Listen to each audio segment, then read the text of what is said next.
The world is watching. I know. Sit. Is it a big drop of milk or a little drop? A fair drop. A fair drop, Jennifer. I'm like, yeah, sure, I like your tea. Well, I don't want all milk either. Sure, I like your tea, but I don't know how to make tea. I look like some people that like tea. Oh, I've seen that too. Hello, everyone. Welcome to Bible study. There's a comedy release here. Hi, everybody. Alright, let me know how this is. And I will Hi, everybody. We're gonna start Is it okay? Bible study. I one time got coffee. It's not funny. Okay, sit down. I one time got coffee at a Dunkin' Donuts in America, and they're like, "How much cream do you want it?" I'm like, "I want it to be that color, right?" You know, because they have the Alright, so we're gonna be going. Okay. Where are you gonna sit? You may go sit by Miss Caroline. You don't need this chair. Alright, we're gonna go ahead and get started with our Bible study tonight, and we're right on time actually, 7. And Ian.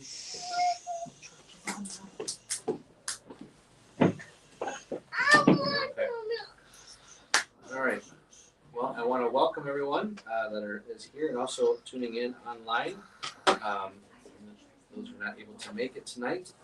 And so we're going to go ahead and get started with our service tonight. Just a couple of announcements before we jump into our Bible study. First thing is just an invitation that we do have a Sunday worship service at 11 and every single Sunday. And we also do have a children's Sunday school at 10. And so if you want more information about that, you can always shoot me a text or contact me at the website. And so we are going to be continuing our series of Profiles of Genesis. I think we're going to do about 2 more messages God's kind of put on my heart. And so we'll continuing this as we finish up this series that we've been doing in Genesis. And looking forward to what God's going to teach us through the next couple of individuals that we're going to be studying. And so other than that, that's the only announcements that I have at the moment. I'll have more probably next Thursday. It's hard to believe that next Thursday or next Monday is the beginning of December, and the year is quickly winding down. And so it's hard to believe that this is the last Thursday here in November. But we're going to go ahead and go to the book of Luke as we continue our Bible study here. So if you will, I actually want you to go to chapter 23. Luke chapter 23. I need that. We finished chapter 22 last Thursday. And we're going to kind of do a little bit of review beforehand, before we dive a lot into chapter 23, because it connects the 2 chapters. And so we're going to go ahead and do that tonight. And so Jennifer, in chapter 23, let's go ahead and read verse number 1. 23:1? Yep. Okay. And the whole multitude of them arose and led him unto Pilate. Okay, so who arose here in this verse? The whole multitude. That's what I'm asking. So. Oh, okay. I was like, such a good question. I wasn't here last week. The whole multitude. I think it's the people that he was talking to, was it?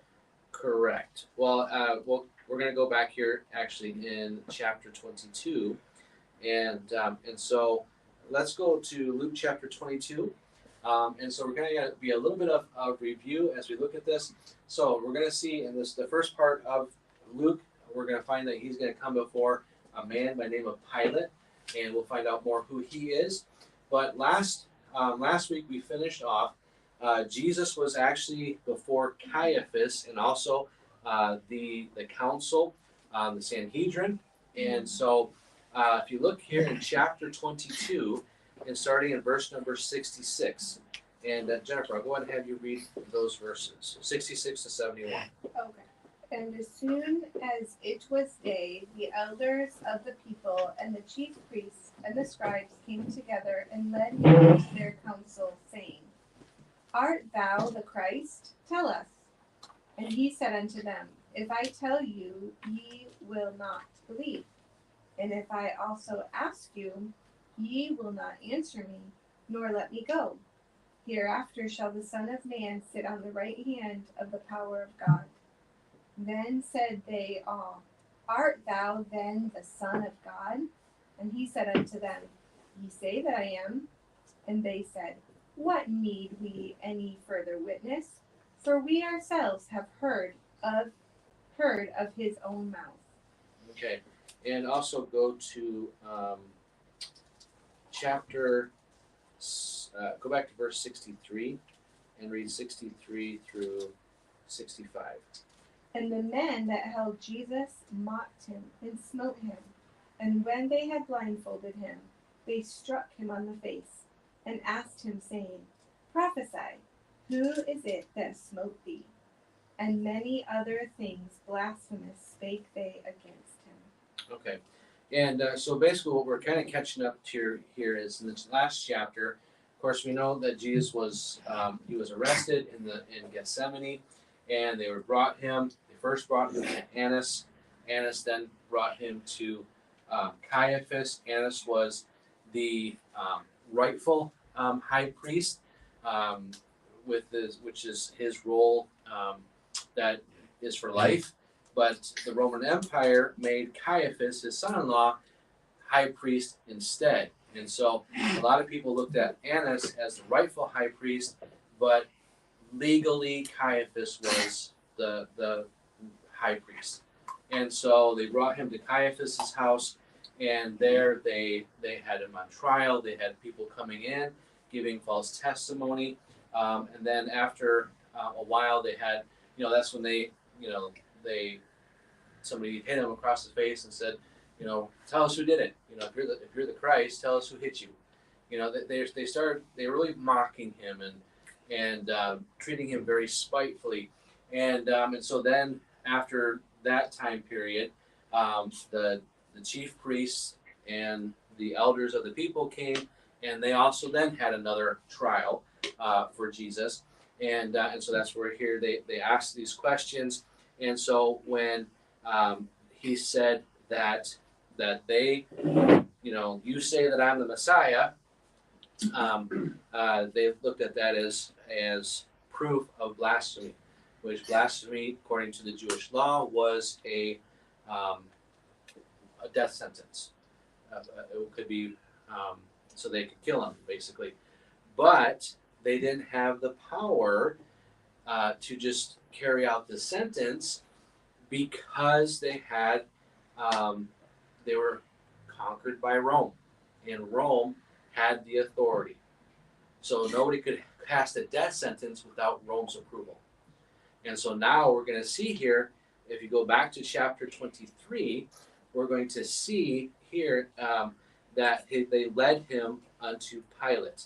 Now, if you're not familiar with who this person is, Pilate was the Roman governor. Okay, he was the person that. So basically, kind of give you some background information about who this guy was. Pilate was the Roman governor of Judea, so he was the kind of the local authority of the empire.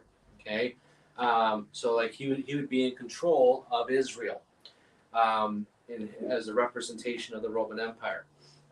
And of course, that's where Jerusalem was located. And so he had a reputation for seeming to take special pleasure in harassing the Jews. Now again, Rome is the conqueror. The Jews are the conquered. And so here, Pilate is a superior to them, legally. And so he kind of abused his power a bit, as most Romans would, and so he enjoyed harassing the Jews, basically flaunting his authority, flaunting that, Rome is better than you, and you are basically our dogs in a sense. That's how they kind of treated the people. Romans had, here's a falling star. Shooting star. I was waiting for that. And so to a Roman, For example, if a Roman soldier was walking down the road and he didn't want to carry his backpack anymore, he could tell you, you carry this. And you'd have no choice. If you didn't carry it, he could kill you if he wanted to. That was the power Rome had over the Jews. The Jews had no say against the Roman government.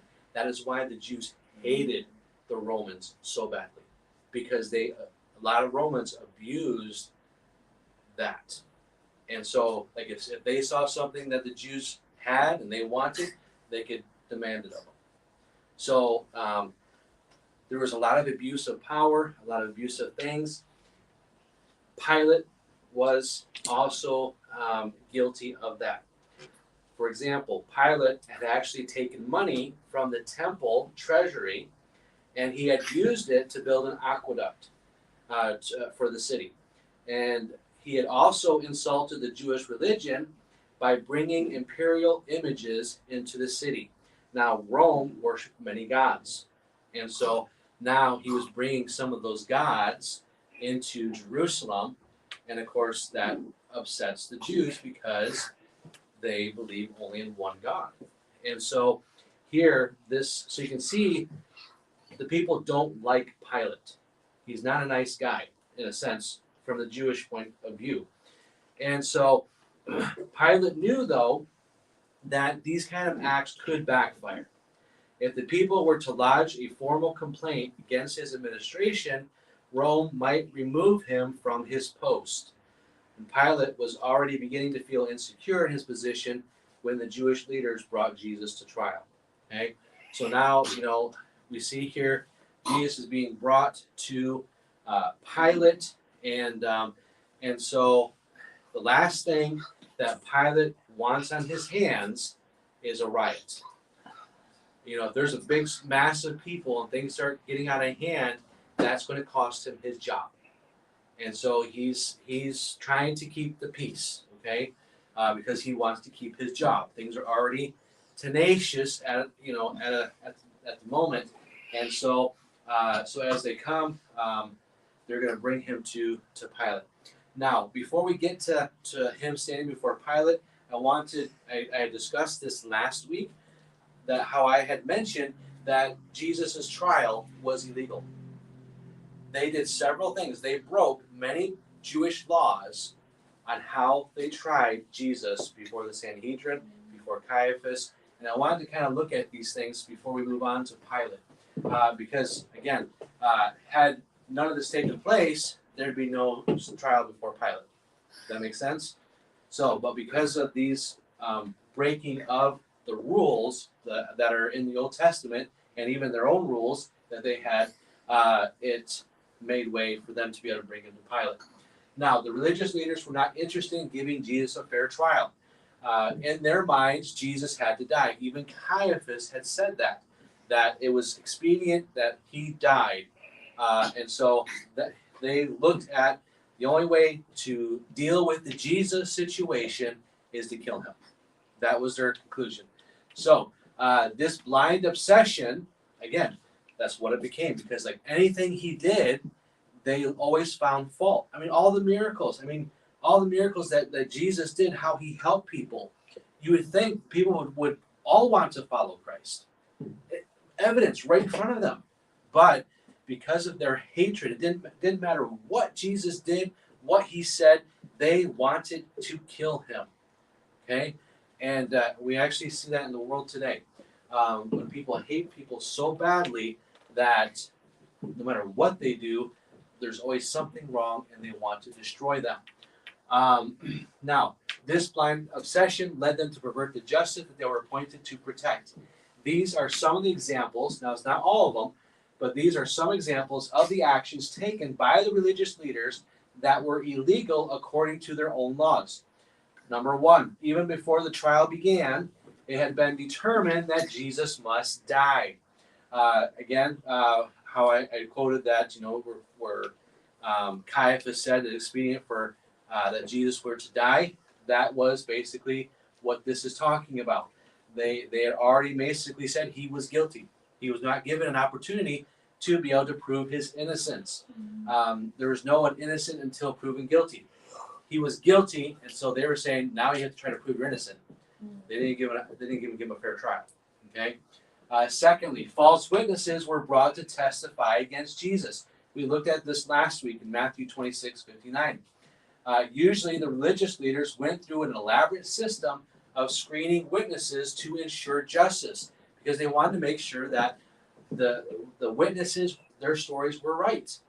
But in this case, they brought in so many different witnesses, but their stories never connected, and so they had no grounds to convict Jesus with until finally they found a couple that agreed on something that where he said that in 3 days this temple is going to be destroyed and that he'll build it anew. Now he wasn't talking about Herod's temple; he was talking about his body. Okay, that's what he was talking about when he quotes that in Matthew 26:59. Now, number 3, no defense for Jesus was sought or allowed. He didn't have a lawyer, so to speak. He didn't have anybody to speak up for him. He had no defense. He had nobody that was given to help him against this, and so he had no opportunity. Now, like even in the courts today, at least I think it's the same way here. If you can't afford a lawyer, doesn't the court usually appoint one to you? Yeah. So like anybody, even if they can't afford one, they're given somebody to defend them. Even when there's people that shouldn't be defended, because they are guilty, it. But they're at least given that defense counsel. Jesus wasn't given anything. He had no defense. Nobody spoke up for him. Number 4, the trial was conducted at night, which was illegal according to the religious leaders' own laws. Okay, I want you to look at this one. Hold your place here in Luke 23. Go to Mark chapter 14 and verse number 53.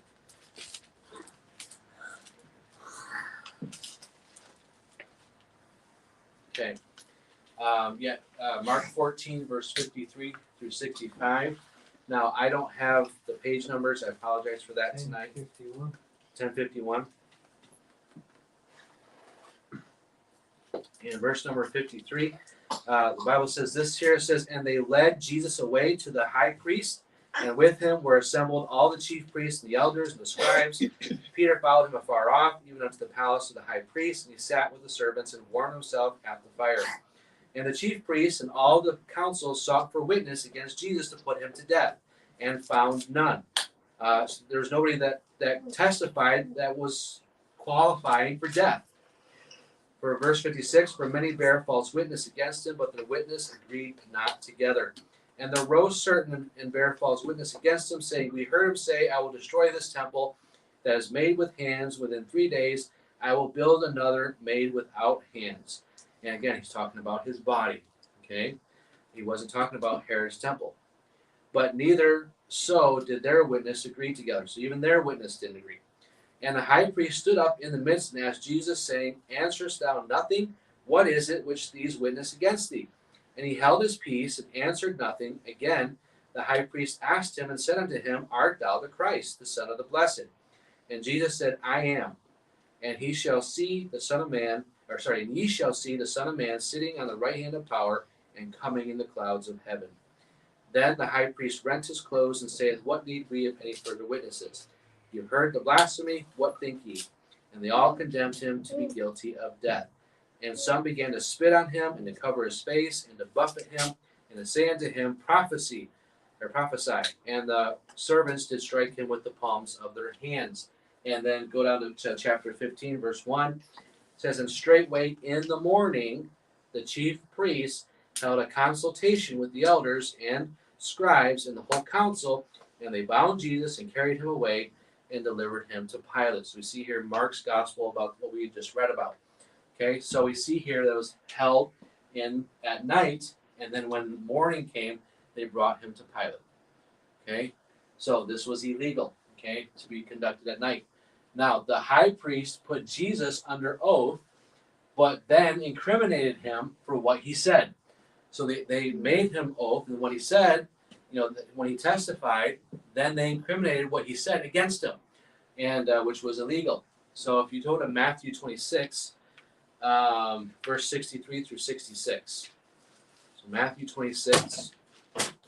So here's the thing. As I mentioned this the last couple of Thursdays, Luke does not record everything that happens with the trials. And so Mark and Matthew and John, they kind of help give a fuller picture of what all happens during this time. And I'm not going to be able to cover everything, the whole picture, because we'd be here for a whole month just going through what we're learning, with these different trials. And so, so we're not going to go dive into all the stuff that happens. You'll have to read that on your own time. But we're going to take and see what Luke's account says. So Matthew 26, verse number 63 through 66. And Vinny, I'll have you read that one.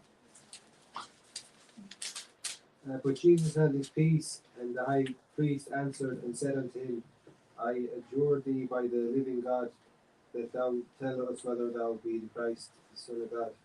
And Jesus said unto him, Thou hast said, nevertheless, I say unto you, hereafter shall ye see the Son of Man sit on the right hand of power, and coming in the clouds of heaven. And the high priest rent his clothes, saying, He has spoken blasphemy. What further need have we of witness? Behold, now ye have heard the blasphemy. What think ye? The answer said, He is guilty of death. Okay. So he told him to tell him the truth, and he told him the truth. He said, "But you're saying I am." He didn't say, it's like, so they're saying, are you the Christ? And he's saying, you're saying I am. And so, and then he tells them that they're going to see him one of these days sitting on the right hand of power. Now, when I read that, it kind of makes me think that, 'cause I don't believe probably most of these didn't get saved. I don't think Caiaphas got saved. And so, I wonder if in hell people can actually see the throne and see Jesus sitting on the throne of God, the right hand of God. And so because even the psalmist says, even in hell, I can't escape from you, from God. And so it's interesting when you look at that. Lastly, cases involving such serious charges were to be tried only in the high council's regular meeting place, not in the high priest's home. And we already read that in Mark 14, verses 53 through 65. So we see here that the trial was held not in the right location either. It was held in the high priest's home, rather than actually where they met and they would meet together for, these kind of decisions. So we see here they broke a lot of laws. This is just a handful of the ones that they broke, and I'll have to get the actual number next week of how many of the Jewish laws they broke with trying Jesus the way that they did. And I'll try to have that number for you next week.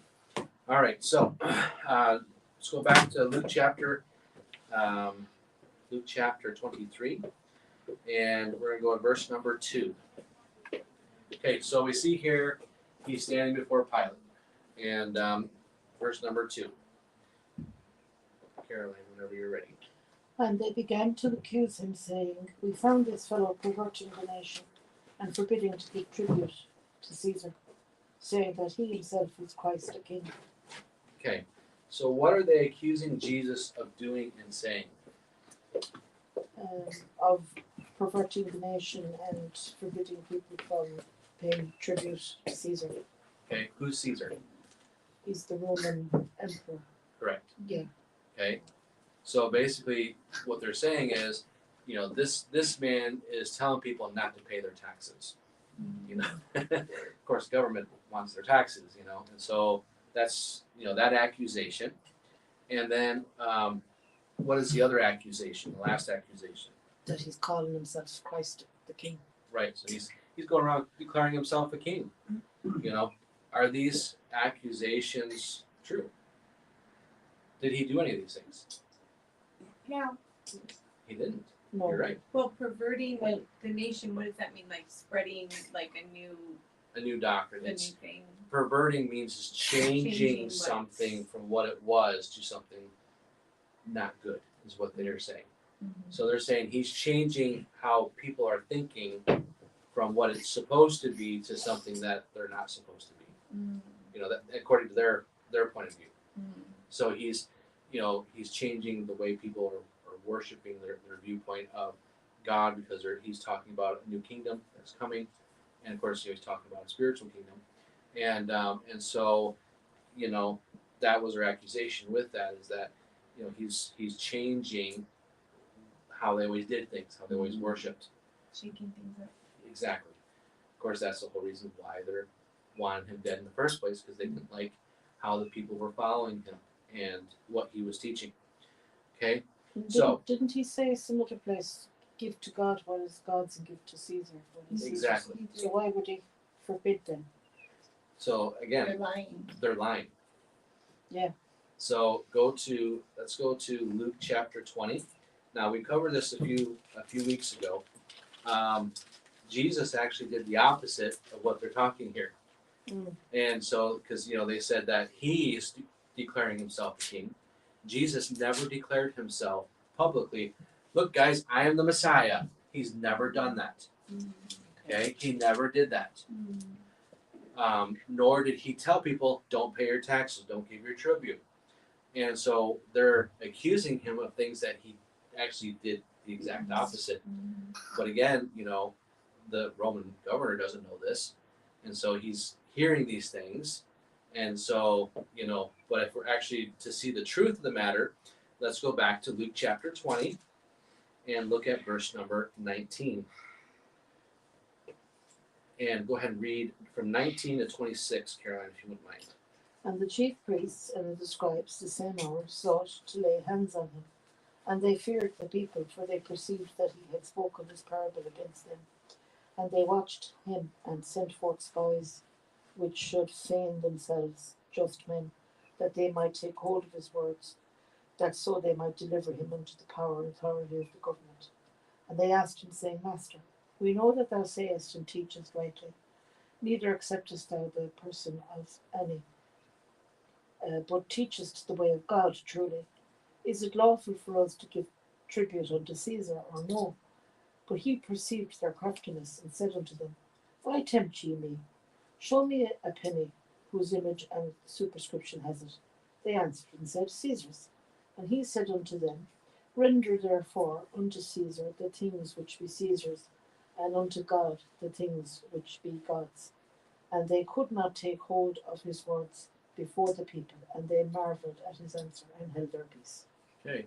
So did he tell them not to pay their taxes? No, No. He said, "What if he said to pay them. if this belongs to the government, you're supposed to give it to the government. But if this is God's, you're supposed to give it to God. And so that's what so basically that's a false accusation. And so they couldn't answer that. They were left speechless. Now the other one, let's go back a chapter to chapter 19 in verse 35. Now this is when he is entering Jerusalem. Okay. And go ahead and read verses 35 through 40. And they brought him to Jesus, and they cast their garments upon the coat, and they set Jesus thereon. And as he went, they spread their clothes in the way. And when he was come nigh, even now at the descent of the Mount of Olives, the whole multitude of the disciples began to rejoice and praise God with a loud voice for all the mighty works that they had seen, saying, Blessed be the King that cometh in the name of the Lord, peace in heaven, and glory in the highest. And some of the Pharisees from among the multitude said unto him, Master, rebuke thy disciples. And he answered and said unto them, I tell you that if these should hold their peace, the stones would immediately cry out. Okay. So now, was Jesus the one declaring himself as king? No, they were. They were. Yeah, disciples. Yeah, the disciples were. And so, and the people, that were following or, knowing of Jesus, because at this time, this is the end of his ministry, so Jesus was a very well-known figure in Jerusalem. And so he would have had loads of people who knew of him, and some legitimately followed him, and so they would have been going before him, casting their clothes before him and grabbing the branches, the palm branches off, and declaring him as king. Okay, and so as you see here, these were false accusations. He did the exact opposite, but they took these and again they twisted the words to give their perspective and their point of view, because Pilate wouldn't know otherwise. Okay, so you see here they've twisted the words of what Jesus had actually done and said. And so, any questions before we move on to verse number 3? Okay, Jennifer, go ahead and go back. Let's go back to Luke 23 and go to verse number 3. And Pilate asked him, saying, Art thou the king of the Jews? And he answered him and said, Thou sayest it. Okay, so what did Pilate ask of Jesus? If he was indeed the king of the Jews. Okay, so he didn't ask about the tribute. He didn't ask about perverting the people. He was really curious. What do you mean this king? What do you mean you talk about being a king? Because that's not a word you would just kind of use lightly, talking an accusation. This guy is claiming to be a king, really, and so that was what he was focusing on, and so that's why he said, let's see here, art thou a king, or art thou king of the Jews? Because he knew about Herod, the other king, as we're going to find out here probably next week, and so which is the rightful king of the Jews, at least of that part of Judea. And so now this guy is claiming to be king. So he's kind of like, wait a second here. Are you really a king? And so why do you think Jesus replied the way that he did? Thou sayest it? Well, he didn't say, yes, I am. He's saying, you're saying it. Mm-hmm. Yeah. Right. You're saying it. So he's allowing the evidence to show for itself. So he's being tactful with what he is saying. Because if he were to say, yeah, I am, that would give him the Jews immediate saying, see, he's declaring himself against Herod. Herod's the rightful king. And so, basically, it would validate their claims. And so, because again, he is a king, but he's not coming at this time to start the physical kingdom. Okay? He's king of the spiritual kingdom. And so, in a sense, he is king, but physically not yet. Okay? Does that make sense? Yeah. One day he will be physically king, but not yet. Okay? And so that's kind of like, well, you're saying that I'm a king. He is king at this time of the spiritual kingdom, but not the physical yet. Okay? So that's kind of why he's answering the way he is. Because it is true, but it's also not, Yeah, but as soon as if he was to say, yeah, I'm king, then they'd go, see. Exactly. Yeah. Exactly. We said it about him. Yeah. So, okay, let's go to verse number 4, Vinny. And then said Pilate to the chief priests and to the men, I find no fault in this man. Okay, so what did Pilate declare? He didn't do anything wrong. Yeah, there's nothing wrong with him. He's not guilty. Now, the Jews said he was guilty. He deserved to die. He blasphemed. And Pilate said, nope, not guilty. I find no fault in this man. Why do you think he said this, Vinny? Because he didn't do anything wrong. Right. They didn't really have any evidence of their declarations of him saying these things and doing these things. They didn't have any evidence of him being accused of these crimes. And so he's looking at this thing, and again, another verse, we might get to it next week, but Pilate is a career politician, okay? He knows people. He can judge people by how they are. And so he knows that for jealousy, they're bringing Jesus before him. So he knows that Jesus really is innocent, and that they're doing this out of spite. because they want to get rid of this man.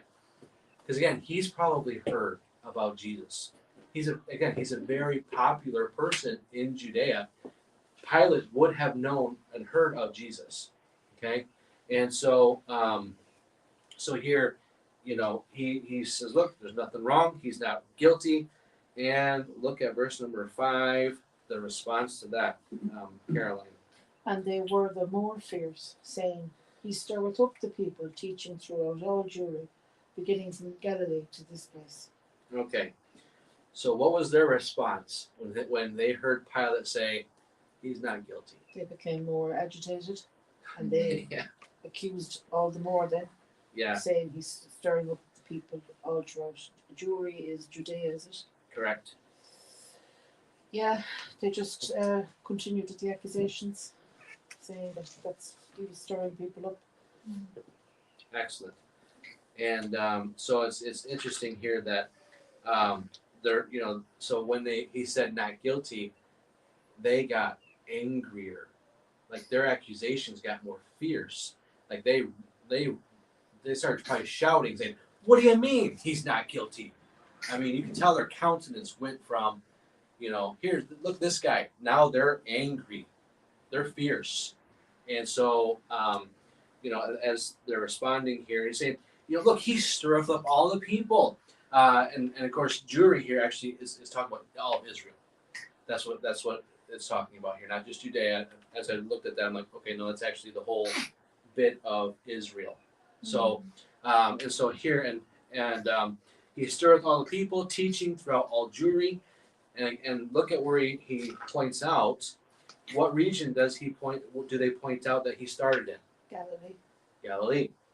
Oh, he's from Galilee. So he started in Galilee, and now all the way to this place. Herod is listening, and he hears that word. Galilee. And so, look at verse number 6, Jennifer. Trying to read through. When Pilate heard of Galilee, he asked whether the man was a Galilean. Okay. So what Galilean. so he asked, okay, so what do you ask him? Are you a Galilean? So Galilee was a part of Israel. It was in the northwestern part of Israel. And so he's like, are you really a Galilean? And he's inquiring of that. And so look at verse number 7, as we're going to find out what he does next. I forgot to change that. So verse number 7. Vinny. As soon as he knew that he belonged unto Herod's jurisdiction, he sent him to Herod, who himself also was at Jerusalem at that time. Okay. All right. So as soon as he heard Galilee, that he's originally from Galilee, he's thinking, oh, well, he's not in my jurisdiction. Yes, he's the Roman governor of everything, but there's another authority that can handle this issue. So guess what he's doing? He's passing the buck. He's passing it off to Herod. I don't want to deal with this. I don't want to cause an issue. I'm going to let him deal with it. Do you see Pilate doing this now? He's crafty. Okay, Pilate is very intelligent. He's got in his position for a reason.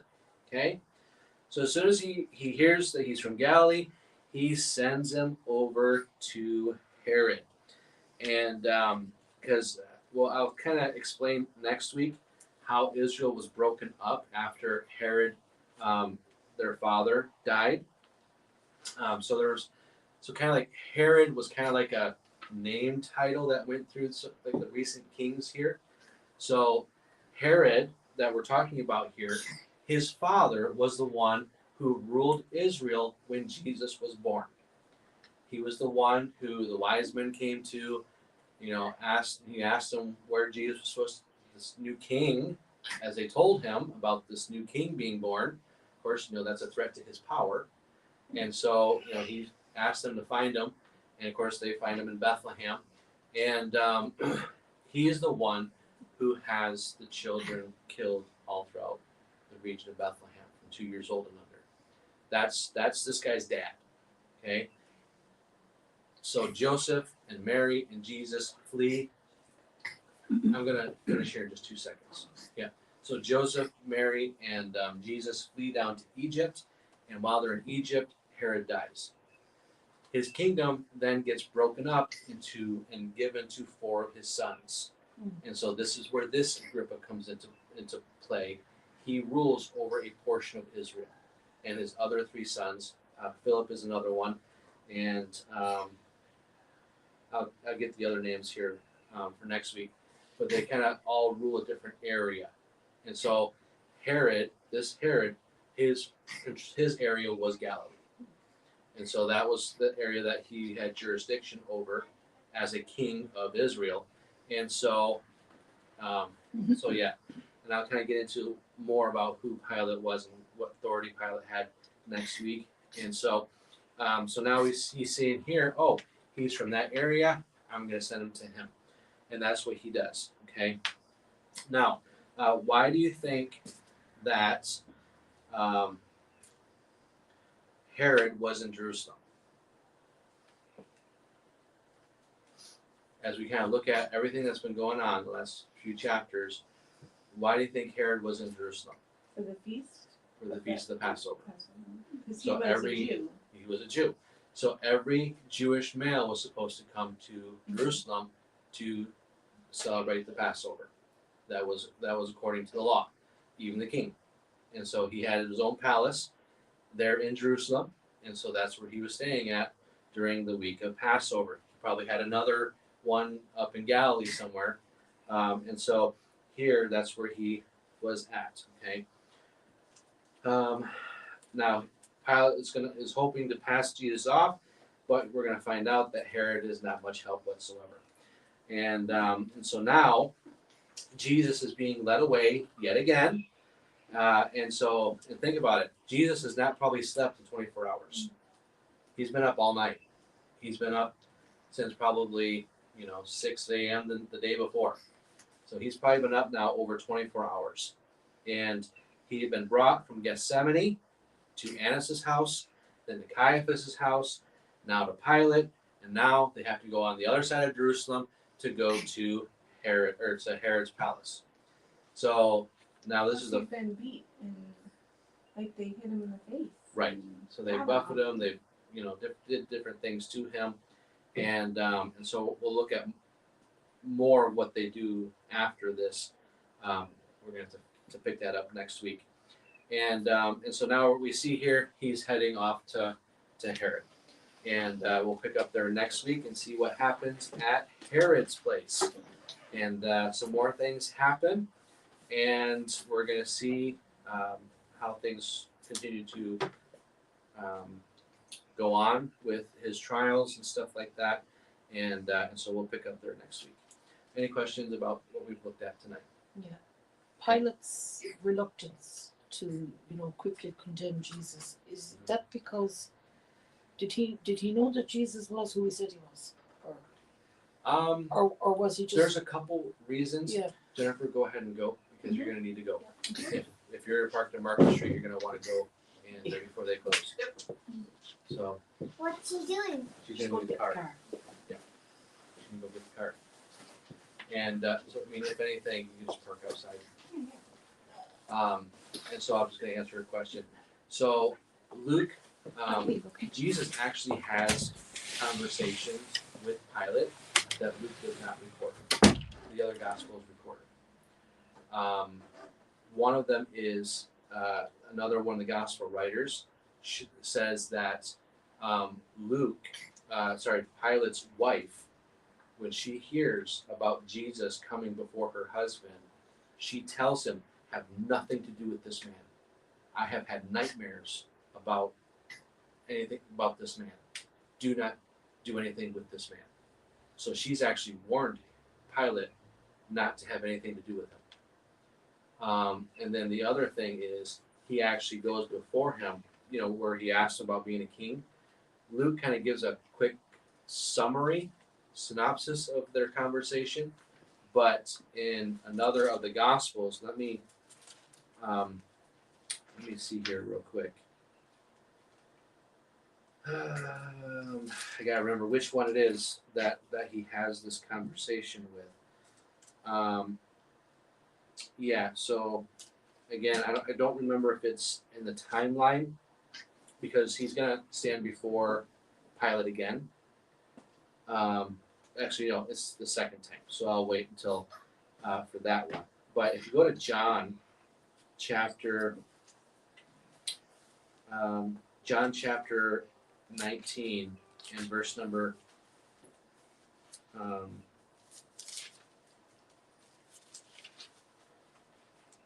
let's go to verse number 28 because this will John 19:28. This will answer some of your questions. And so it says here, then led they Jesus from Caiaphas unto the hall of judgment. Did you say Yeah. John 19? John 19. Yeah, Big John.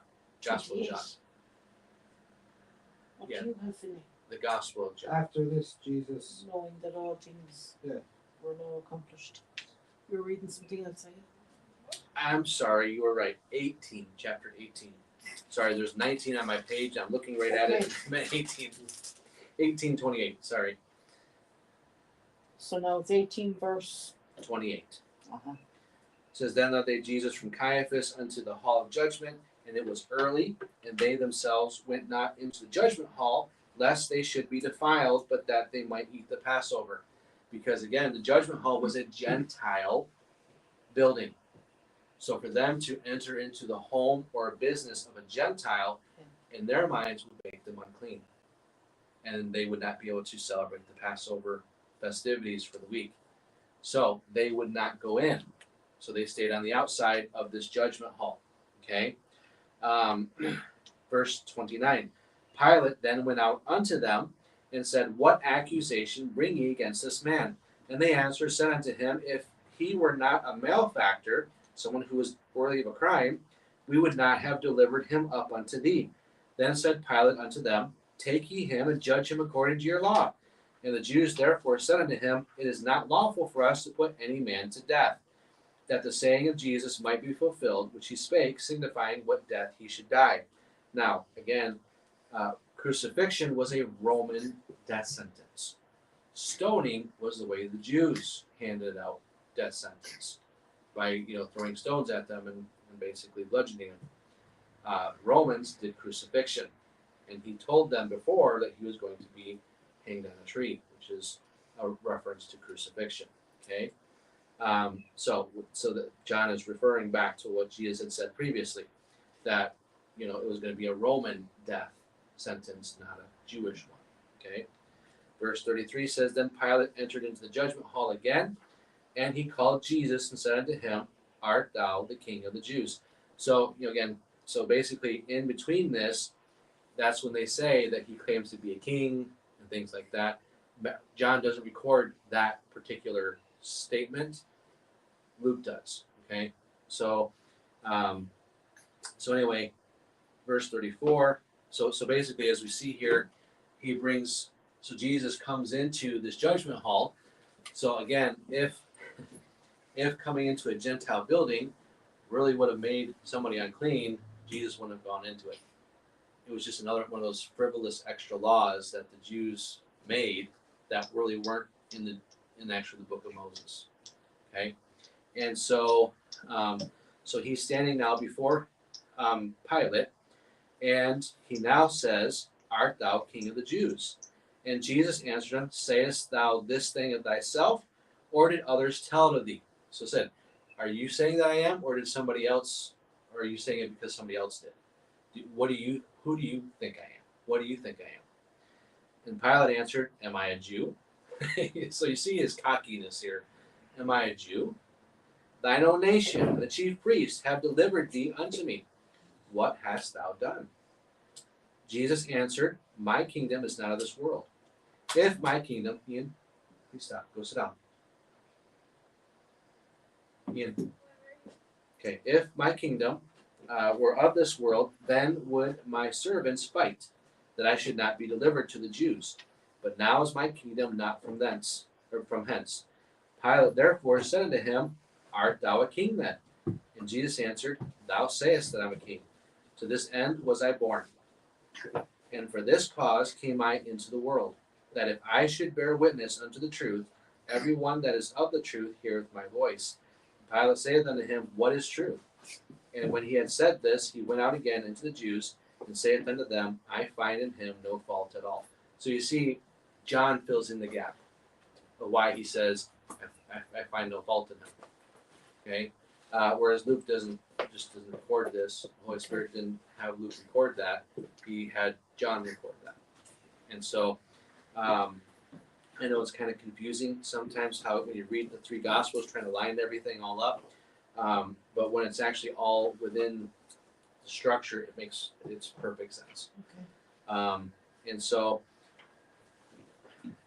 anyway, that's where that all happens. Okay. And so that's kind of what happens there. And then from there, see, like, for example, John doesn't record Jesus going to Herod. He just goes the trials before Pilate. Whereas Luke records the trials before Herod as well. Whereas Luke doesn't do that. It's tough. So, see, like, again, it's like different perspectives, different things that the Holy Spirit puts on each of the gospel writers to record.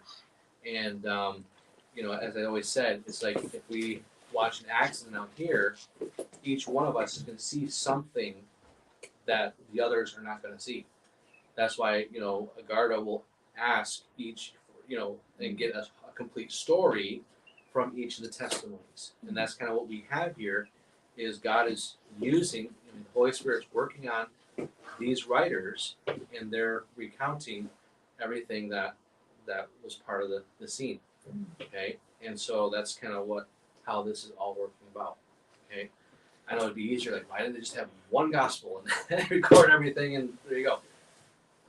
God sought to have the four, maybe because honestly, one reason why I believe it's this way is because when you see four witnesses agreeing with what is being said and done, it validates their testimony. If we just had one gospel, you could say, well, that's just one person's opinion. That's just one person saying these things. But now if you have four different accounts testifying all the same thing, it validates the event. Does that make sense? Yeah. So that's why there's not just one gospel. It's God used that so that there'd be more witnesses and testimony of the life of Christ. Okay, that's why it's divided that way.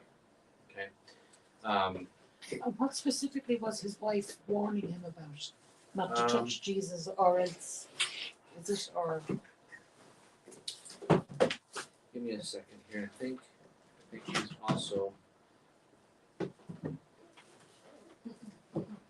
Did he know afterwards, after Jesus was crucified, that he really was a king? There's not much written about Pilate after this. Right. From what my research has led, is that Pilate did eventually get removed out of office, shortly after this. And so maybe because of the scene, that caused enough that they said, okay, we need to kind of replace this guy. Yeah. So, let's see here. Yeah, so it's not that one.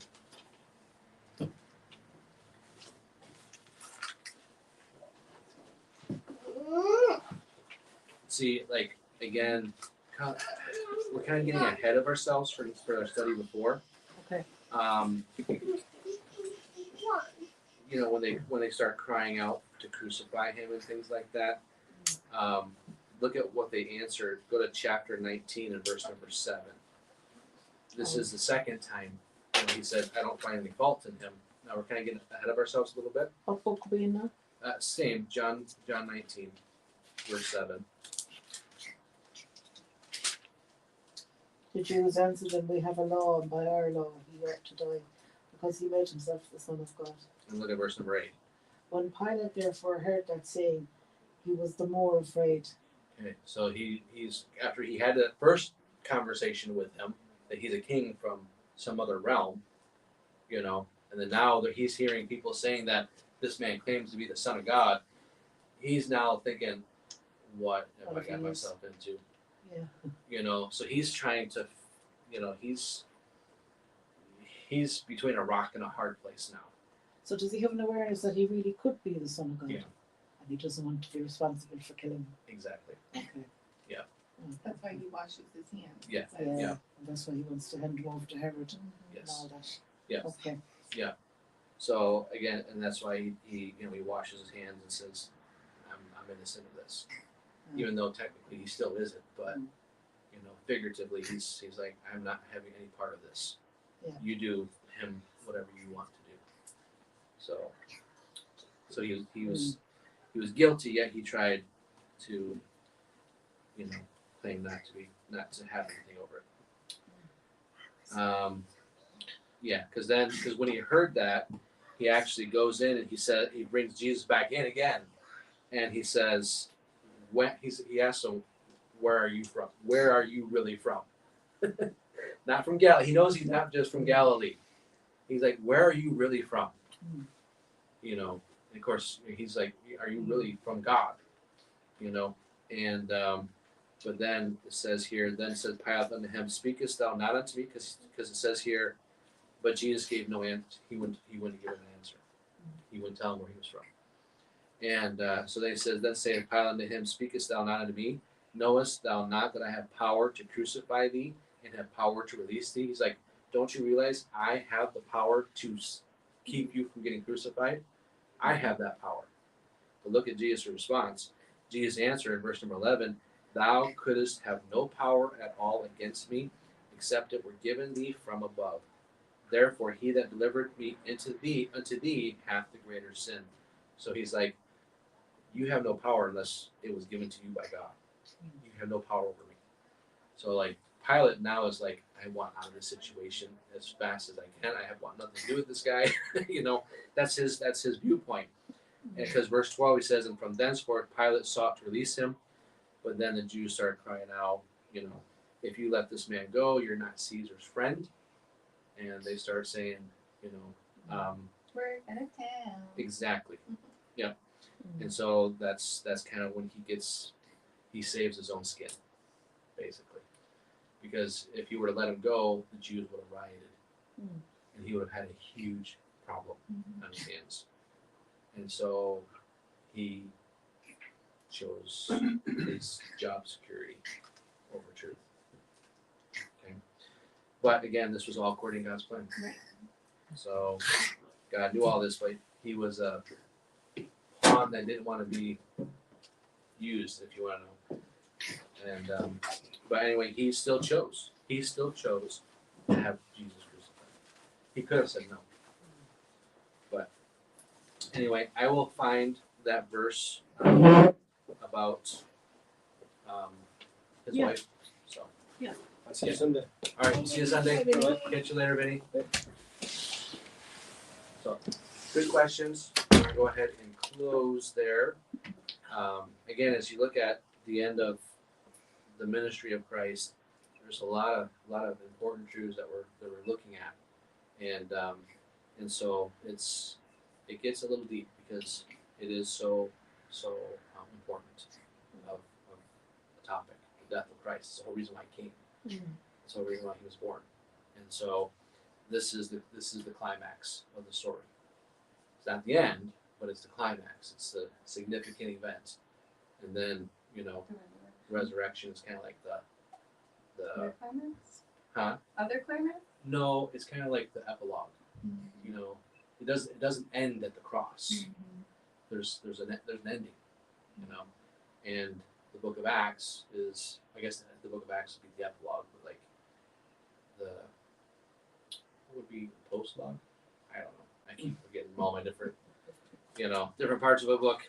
It's sad. I took literature class when I was in secondary school, but that was many years ago. We're talking about your feet. I finished school before her. So, all right, we're going to go ahead and pray, and then we'll be finished. Father, we thank you for what we have learned tonight. Lord, there's so much good truth that you've given us in your word about you. And Father, I pray that you help us as we read these things and Lord, that we take them to heart, and Father, teach us again from your word. We love you. In Jesus' name we pray. Emma. Which was Paragon. Just out there by the disabled, yeah, just by the disabled parking, so.